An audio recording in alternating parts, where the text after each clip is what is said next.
Have you ever heard the song? G-Train on the weekend. You know, most love songs are about trials and tribulations. Most love songs are about overcoming obstacles. Most love songs are about what a person will do for another person in the name of love. And one of the greatest challenges known to a New Yorker, at least when the song was written, was taking the G on the weekend.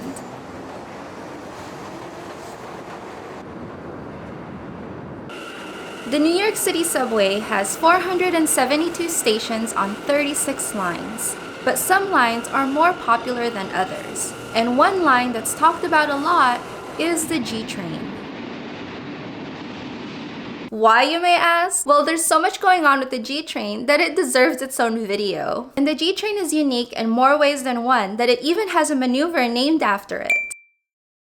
And don't worry, we're gonna talk about the G-Sprint later in this video because this video is all about the short but infamous G-Train. Welcome to Urban Caffeine. My name is Thea and you're watching a channel that covers urban topics that you didn't even know could take up an entire video. So if you like videos like this, subscribe and hit that notification bell so you won't miss future videos. And let the internet know you like this video by hitting that like button. What's notable about the G-Train from other lines in the New York City subway system is that it's the only one within the system that does not go in and out of Manhattan. It directly connects Queens with Brooklyn. All the other lines cross into Manhattan. For example, the M line. If you want to take the M from Queens to Brooklyn, you would have to go through Manhattan first. But with the G, you can shorten your travel with just one transfer. And it's super annoying that the New York subway lines do not loop. The M, for example, has its two terminals about 2.5 miles apart. That's easily a 15-minute bike ride. Yet they are not connected and it takes 30+ stops between the two. This is all because of the way the tracks were built. This goes back to the days when Manhattan was the most urbanized borough out of the 5. And the rest of the boroughs were less dense, suburban, industrial, or even agricultural. So the natural flow of traffic was towards Manhattan. But today it's totally different. The outer boroughs are more densely populated, with more reasons to travel to and from boroughs with Manhattan out of the loop. But the problem is, the subway system hasn't caught up. Not only is the G-Train the only train that directly connects one outer borough to another outer borough, but it's also the line that connects the major trains that cross into Manhattan. The 7 and L in particular connect all the major lines that go north and south within Manhattan. Having the G connect the L and 7 is important because let's say you're in Brooklyn and the L is not running. Your next best option is the 7 train, and the G can take you there. Although the G train can take you to other trains that go into Manhattan, the L and the 7 are pretty similar with their connections. So if you're a regular commuter of one of these trains and it's down, the other is usually a good alternative. This is important to note because back in 2016, this was a pretty big deal. Because it was announced that this portion of the L train was scheduled to shut down to repair damages from Hurricane Sandy.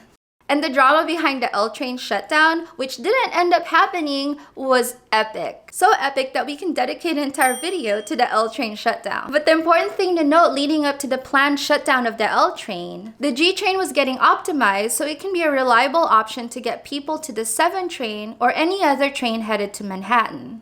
To give you an idea of how important it was, how pertinent it was that the G train was functioning and reliable, back in 2016 on a regular workday, the L train would transport 300,000 people per day. Could you imagine 300,000 people? That's roughly the population of Pittsburgh, Pennsylvania. Imagine the entirety of Pittsburgh taking the L train every single day. That's how important the L train was, and that's why it was such a big deal that the shutdown was gonna happen and that they needed the G to function well and without interruptions to the 7 train. But this optimization meant that the G itself had to be shut down on the weekends in order for the work to be done. During the time that they were shutting the G train every single weekend, I was living in Greenpoint, right on the freaking G train. Not having the G train on the weekend was just maddening, especially in the summer when everybody wanted to go out. One time I hosted a party on the weekend and had to tell people,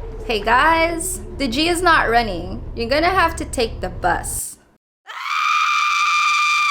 For some reason, when you tell people they have to take the bus to get to you, suddenly you're the most unpopular kid on the block. There's so much mental friction when it comes to taking the bus in New York City. In reality, taking the bus isn't that bad. It wasn't perfect, but it was doable. And the MTA even provided a free shuttle service when the G was not running. But they also did this weird split service with the G train, which I explained in this video. Link is in the description.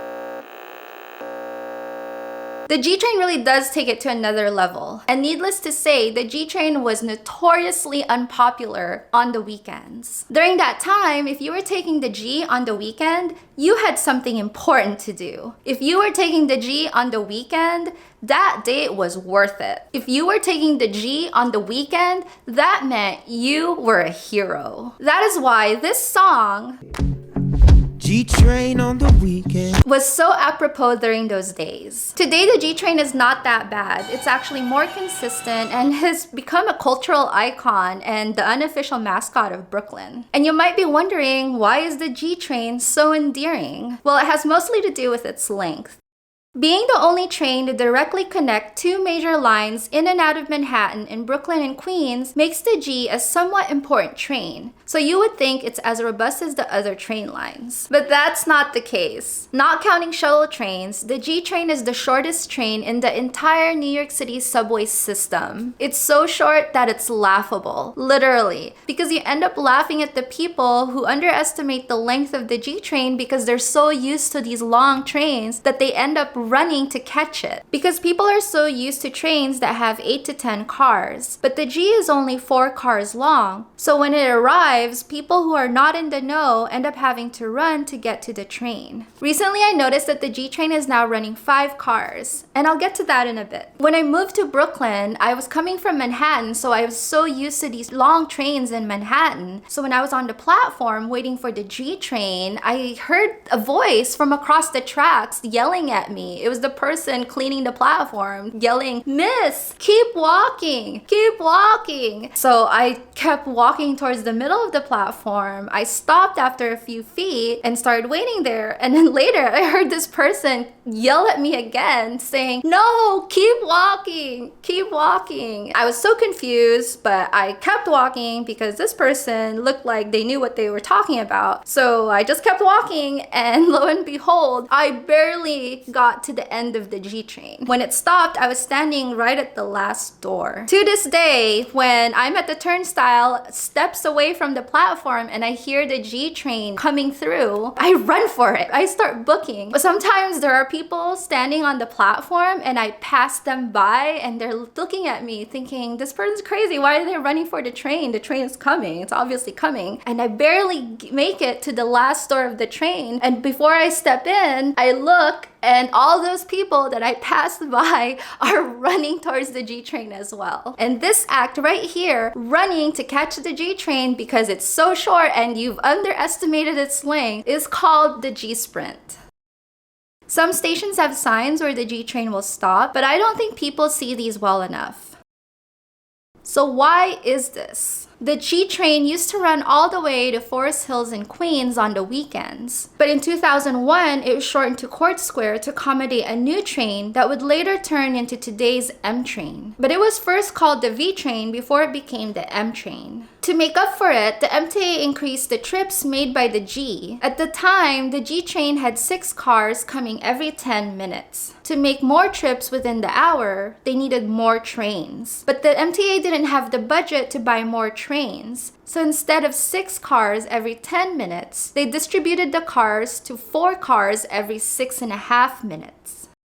Lately, I noticed the G train has been using a different train model and now has 5 cars running. I noticed that they use less of these train models and more of these train models. I'm guessing there has been some rearranging with the trains in the entire New York City subway system, especially since New York has just purchased these new trains and that will soon be in service. Since the G is the train to get around the west portion of Brooklyn, which happens to be the most gentrified area of Brooklyn because it's so close to Manhattan, the G has sort of become the unofficial mascot of Brooklyn. Some call it the hipster train because it's well known that this portion of Manhattan is the watering hole for many New York hipsters. Over the years, the G has developed this complicated relationship with Brooklynites. There's some love there with a tinge of annoyance every now and then, like any relationship. But this train is indispensable, and over time, the G will win you over. But the fact that the short G train has so much notoriety is further proof that there needs to be more focus on providing direct rail transit between the other boroughs. Manhattan isn't the only place people travel to and from anymore. There have been talks about creating the Inner Borough Express, or the IBX. This will connect Brooklyn and Queens by using old freight tracks from Bay Ridge all the way to Jackson Heights. This is huge because getting to these areas can sometimes be hard enough from Manhattan, but traveling from either Brooklyn and Queens makes it a double feat because you have to go through Manhattan with the way the current train system operates. This channel will certainly cover the IBX in the future, so subscribe and hit that notification bell so you won't miss that video. If you enjoyed this video, you might consider supporting the channel through Patreon. Proceeds from Patreon go directly to paying for things that the channel needs to keep the lights on, things like software and licenses. You can support Urban Caffeine with less than a round trip on the subway. So check out patreon.com/urbancaffeine. Until next time, thank you all so much for watching and happy New Yorking.